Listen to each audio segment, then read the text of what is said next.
नमस्कार दर्शकों, न्यूज़ 18 पर आप सभी का बहुत बहुत स्वागत है। मैं हूं दीपिका शर्मा और मिलाने वाली हूं आपको दीपिका से। अजीब लग रहा है सुनने में?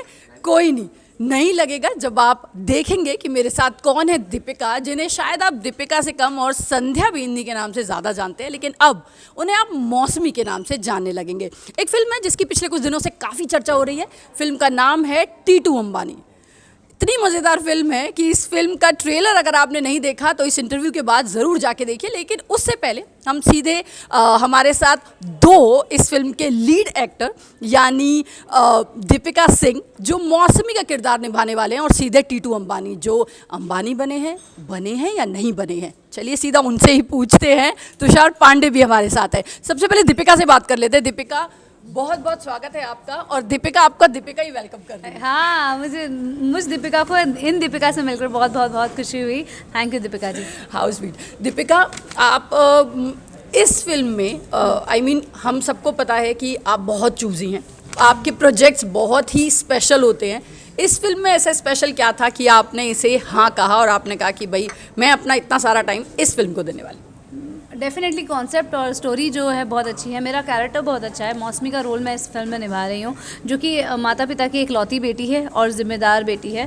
तो कैसे उसका जीवन शादी के बाद होता है और क्या क्या ऑब्स्टिकल्स और क्या क्या परेशानी आती हैं, उनको कैसे डील करती हैं, और कैसे टीटू जो है जो उनसे उनकी शादी होती है और कैसे लाइफ चेंज होती है, वो हेल्प करते हैं या नहीं करते, मौसमी उनकी हेल्प करती है कि नहीं करती है, उस सब के ऊपर मज़ेदार गुदगुदाती हुई एक स्टोरी है, कहानी है। क्योंकि ये कहानी बहुत एंटरटेनिंग भी है, गुदगुदाती हैं, बहुत अमेजिंग डायलॉग्स हैं जो है। परफॉर्मेंस करने का मतलब मुझे लगा कि काफ़ी वक्त बाद एक अलग डिफरेंट कैरेक्टर आया है जो कि गुदगुदाते हुए आपको बहुत अच्छी बातें भी बोल रहा है जो आपको टच करेगा। तो स्टोरी और स्क्रीन प्ले मुझे बहुत ज़्यादा अट्रैक्ट किया, स्पेशली एंड तुषार इतना अमेजिंग एक्टर है। जब मुझे पता लगा तो और भी मुझे बहुत खुशी हुई कि इतने बेहतरीन एक्टर के साथ में मुझे स्क्रीन शेयर करने का मौका मिल रहा है। रघुवीर सर हैं, वीरेंद्र सक्सेना जी हैं, समता जी हैं, सपना जी हैं, तो ऑल आर अमेजिंग एक्टर। तो मुझे लगता है कि मैं फॉर्चुनेट हूँ कि मुझे स्क्रिप्ट मिली। How sweet. तो तुषार जो हमारे साथ हैं, जिनकी अभी इतनी तारीफ हो चुकी है, तो आप ज़्यादा इंतजार नहीं कराएंगे, हम सीधे उन्हीं अंबानी साहब के पास चलते हैं। टीटू अंबानी जी जो हैं इस फिल्म में। तुषार, बहुत बहुत स्वागत है न्यूज़ 18 पे। Thank you so much. पहले तो क्यों चुनी ये फिल्म? क्योंकि जब से हमने ट्रेलर देखा है, कहते हैं ना कि फिल्म भले ही आपके नाम पे है लेकिन एक नेगेटिव शेड आ रहा है। आपको भी शिकायत है या आप ज़्यादा एक्साइटेड है कि यार चलो फिल्म में तो कुछ और ही है? नहीं, बिकॉज आई थिंक जिस तरह से उन्होंने ट्रेलर काटा, एक मुद्दा सामने लाने की कोशिश करी है, और बहुत ज़्यादा कुछ होता है जो आप ट्रेलर में नहीं देख पाते हैं। जैसे फिल्म का टाइटल है टीटू अंबानी, कहानी जिस लड़के की है उसमें बहुत सारे शेड हैं, और I am just waiting because जिस तरीके से दर्शाया है पूरी तरह से वैसा कैरेक्टर नहीं है। तो जब आप देखेंगे तो आपको उसका एक्चुअल दिखेगा। देखिए, इस फिल्म में एक काफ़ी अहम मुद्दा उठाया है और बार बार इसके इर्द गिर्द एक बात आ रही है कि फीमेल सेंट्रिक है, पर मुझे लगा है कि उससे कहीं ज़्यादा इम्पॉर्टेंट जो आपका ट्रेलर में डायलॉग है कि तुम पति की कमाई पे आपका हक है, तो तुम्हारी कमाई पे मेरा हक क्यों नहीं? आप इत्तेफाक रखते हैं इस बात से, या कहानी इसके आगे कुछ और है? नहीं, मुझे तो लगता है कि जी दोनों का हक दोनों पे है और दोनों का हक किसी पे भी नहीं है। उन दोनों के बीच की तालमेल है कि वो कैसे समझते हैं कि उनके बीच में पैसा कौन कमाए कौन ना कमाए रियल लाइफ में।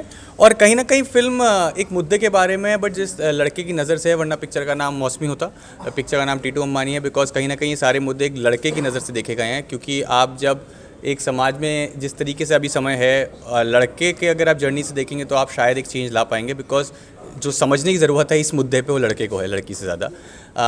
बट कहीं ना कहीं एक नॉर्मल सोसाइटी के बारे में बात है, और एक यूथ के बारे में बात है, और एक जर्नी के बारे में बात है। बिल्कुल। दीपिका और तुषार, हम आप दोनों से ये जानना चाहेंगे कि ये एक ऐसा टाइम था जब आपने ये फिल्म बनाई, बहुत सारे डर थे, कोरोना था, हम लोग अपने घरों में बैठे थे, हम मीडिया ने भी घरों से काम करना और इंटरव्यूज़ करना शुरू कर दिया। आप लोगों ने ये फिल्म रियल लोकेशंस पे शूट की है। कितना डिफ़िकल्ट था आप दोनों के लिए एक्सपीरियंस? कितना डरावना था और कितना मज़ेदार? देखिए ये जब सेकेंड वेव आने से पहले शूट हुई है, तो जब हम शूटिंग में निकले तब ऐसी बातें नहीं थी, और ये था कि अब सेटल हो गया है and now we have develop the immunity, और ऑब्वियसली टेस्ट वगैरह करके ही गए थे, और तो समझ में आ गया था कि नहीं वी आर सेफ़, और तो वो चीज़ें सेट पर भी ख्याल रखी गई। और सबसे ज़्यादा तुषार और हम सब जो मास्क में रहते थे, सिर्फ टेक के दौरान उतारते थे, बट खुद से हाँ एक सही बोल रही हैं कि डर तो होता ही है। और मगर ये स्टोरी जो है ना, मुझे लगा कि ये स्टोरी एक ऐसी है जिस पे हम सब ने ही ट्रस्ट किया, और हमें अपनी एज अ रिस्पॉन्सिबिलिटी की तरह हमने लिया इसको, क्योंकि ये कहानी बाहर आनी ज़रूरी है और ये सब तक पहुंचनी बहुत ज़्यादा ज़रूरी है। तो वो एक नीयत हमारी जो थी वो शायद हमारे हेल्प कर गई कि हम टचवुड इस फिल्म को कंप्लीट कर पाए। और बहुत मुसीबतें भी आई बीच में, और ये पता था कि अगर ये फिल्म, क्योंकि बहुत बड़े बजट की फिल्म नहीं है, छोटे बजट की फिल्म है, अगर ये रुक गई बीच में तो दोबारा इसका बनना बहुत मुश्किल है। तो ये पता था कि रुक गई तो रुक गई, तो इसका हमने, मुझे लगता है हर इंसान अगर अपनी जिम्मेदारी ले ले तो कहानी बहुत आसान हो जाती है। हम सब एक्टर्स ने, स्पेशली तुषार ने, मैंने, हम सब ने जिम्मेदारी रखी थी कि हमें बचना है जितना हो सके, जितनी प्रिकॉशंस हैं पैंडेमिक की, वो हमें फॉलो करनी है, और हम वो फॉलो करते हुए चल रहे थे। तो थोड़ा ज़्यादा मेहनत हो जाती थी कि सेट से घर जाने के बाद, रूम पे जाने के बाद हमें काफ़ी नहाना धोना, बाल धोना, वो सब होता था, थोड़ा 1-1.5 घंटा ज़्यादा लगता था, मगर हमने वो फॉलो किया। नो डाउट इस बीच सब्जियां बहुत धुली हैं तुषार। सब्जियों से लेके हर सामान जो घर में आया काफ़ी धुला है। तुषार, घर से कभी कोई कॉल आया कि बेटा थोड़ा ऐसे ध्यान रखना, वैसे करना, ये सब चीज़ें कुछ बहुत ज़्यादा आता था, लेकिन इस बार क्या हुआ कि मेरे पेरेंट्स ना जनवरी फरवरी हर साल बॉम्बे आते हैं, क्योंकि वो दिल्ली में रहते हैं। और पिछले साल क्या हुआ कि वो 2020 में वो जनवरी फरवरी में आए, और मैं कुछ शूटिंग कर रहा था, तो मैं मार्च में वापस आने वाला था। तो मैंने उनसे कहा कि आप 15 दिन और रुक जाइए, मैं वापस आऊँगा, तब चले जाइएगा, एक हफ्ता बिता के साथ में। वो आए, मैं आया मिड मार्च और लॉकडाउन लग गया। तो पूरे लॉकडाउन में मेरे मॉम डैड बॉम्बे में ही थे, तो उस लिहाज से मुझे कोई इंस्ट्रक्शन नहीं मिला, बिकॉज वो साथ में ही थे 1.5 साल। बट जब हम शूट करे तो मैं बाहर गया हुआ था। बट कहीं ना कहीं क्योंकि मैं पेरेंट्स के साथ रह रहा था लॉकडाउन में ना, तो मुझे इतना ज़्यादा स्ट्रेस था कि मैं कुछ भी, अगर मैं सामान लेने बाहर जा रहा हूँ कुछ भी, तो वो इतना मेंटली मेरे दिमाग में था कि शूटिंग में भी वो कैरी हुआ। तो ऐसा नहीं रहा कि मैं घर से बाहर निकल गया तो मेरी थोड़ी अब प्रिकॉशन कम हो जाएंगे। तो और क्या होता है, वही जैसे दीपिका ने भी कहा, जब आप एक छोटी फिल्म बना रहे हैं ना, तो आप पे ये प्रेशर रहता है कि अगर आप बीमार पड़े तो पूरी फिल्म रुक जाएगी। बिल्कुल। तो कहीं ना कहीं हम लोग उस लिहाज से बहुत ज़्यादा कोशिश करें कि यार ना करें, और डर भी था कि कहीं नेशनल लॉकडाउन लग गया तो पिक्चर रुक जाएगी। तो वो दो चीज़ें एक साथ चल रही थी, बट लकीली हमने ख़त्म किया, और उसके कुछ दिन बाद जाके नेशनल लॉकडाउन लगा। तो हमें ये था कि चलो फिल्म खत्म हो गई, अब फिर शूटिंग स्टार्ट। नाइस। और वैसे भी एक्चुअली हम भी शायद बहुत लग गए, क्योंकि ये फिल्म बननी बहुत ज़रूरी थी। इसके ट्रेलर से तो लग रहा है कि बहुत ही खूबसूरत फिल्म है। दीपिका, आपने जिक्र किया कि एक छोटी फिल्म है, हम सब ने बहुत मेहनत की है, लेकिन मैं आप दोनों से ये जानना चाहूँगी, ख़ास तौर पे आपसे, आपका एक बहुत अच्छा करियर टीवी की दुनिया में रहा है, लेकिन ये 2 साल आपने और डायरेक्टर साहब दोनों ने मिलके पूरी तरह से फिल्म को दिए हैं। फाइनेंशियली कभी दिमाग में आया इन 2 सालों में कि यार एक जने को कुछ और कर लेना चाहिए था, या बहुत लंबा टाइम है, 2 साल is a very big long? 2 साल नहीं है, 3-3.5 साल हो गए, और यही इस वजह से मैं इस फिल्म से बच रही थी, और मैं चाह रही थी कि मैं टेलीविज़न करती रहूं, ताकि हम दोनों का, मैंने रोहित को यही बोला था कि इसमें हम किसी और एक्ट्रेस को रखते हैं, और हम लोग, आप सिर्फ और भी फ्रीली लिख सकते हैं। बट रोहित ने कहा कि मेरा सपना है तो तेरा सपना क्यों सेक्रीफाइस हो, और हो जाएगा, तो हमने एक्सपेंसेस अपने कम से कम कर दिए, और टचवुड हम थोड़ा सोच समझ के चलते हैं, तो अभी तक गाड़ी चल रही है। मगर यही है कि सबका सपोर्ट चाहिए कि ये फिल्म चले, क्योंकि पर है प्रोड्यूसर इसके सबल प्रोडक्शन। हमने ये किया कि हमने टेलीविज़न जो हम कर रहे थे वो हमने रोक लगा दी, तो वो चीज़ है, तो वो कि बहुत बड़ा डिसीजन था। इसी वजह से मतलब, पर ये है कि रोहित ने सोचा कि मुझे करना चाहिए, उन्होंने मुझे मोटिवेट किया। इनफैक्ट महेंद्र दानदेता जी जो हमारे प्रोड्यूसर हैं, दिनेश वर्मा जी, उन्होंने भी इंटरेस्ट दिखाया है कि आप ये रोल बहुत बेहतरीन कर सकती हैं और लोग आपसे रिलेट करेंगे, तो हमें आपकी ज़रूरत है इस फिल्म में। तो जब मुझे ये बात समझ में आई तब मैंने स्क्रिप्ट पढ़ी। उससे पहले तो मैं स्क्रिप्ट ही नहीं पढ़ रही थी, क्योंकि मुझे था कि नहीं, बहुत मुश्किल हो जाएगी घर चलाना, क्योंकि हम दोनों जिम्मेदारी रखते हैं। मैं अपने पेरेंट्स की रखती हूँ, रोहित अपने पेरेंट्स की रखते हैं, तो उस वजह से। बट जब मैंने पढ़ी तो मुझे लगा कि हाँ, ये लोग सही कह रहे हैं, कैसे कैसे करके प्रेयर्स करके हो रहा है, टच वुड। चलिए, तो अब यहाँ पे एक इम्पॉर्टेंट सवाल, क्योंकि इस इंटरव्यू के दौरान आपको पता चल चुका है कि जो डायरेक्टर साहब हैं वो दीपिका जी के पति हैं।